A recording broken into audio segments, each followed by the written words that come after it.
For local history lovers, today marks a double dark day in Idaho's history. Yes, the old pen closed its cell doors in 1973. Tonight, those cells claim occupants once more. Matt King joins us from behind bars with our story. Roland and Michelle, right now I'm in solitary confinement. Not exactly the way you want to start your weekend. I'm also sitting in a state penitentiary where 61 years ago today, also on a Friday the 13th, Idaho executed 2 men.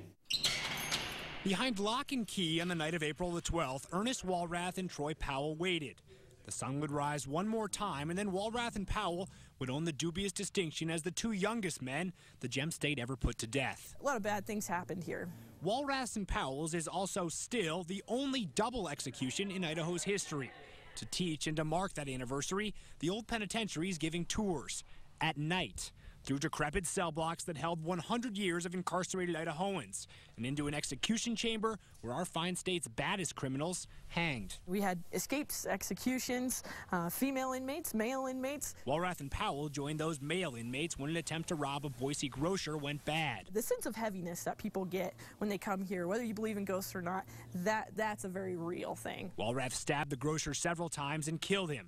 Both he and his accomplice received murder convictions. One of my favorite things is looking at mugshots and just kind of saying, oh, that must have been a really bad dude. And then you go and you look at his stories, and it's fascinating. Some of them are heartbreaking. Some of them really were bad guys. We're not in the business of judging good or bad, right or wrong. But behind these doors on this very day, 61 years ago, Walrath and Powell hanged. 22 years later, the penitentiary closed for good. And this former fortress decayed into shells of secure buildings, school tours, peeling paint, and, well... Everyone has their own feelings about whether this place is haunted, whether there's ghosts, and we really leave that up to the individual.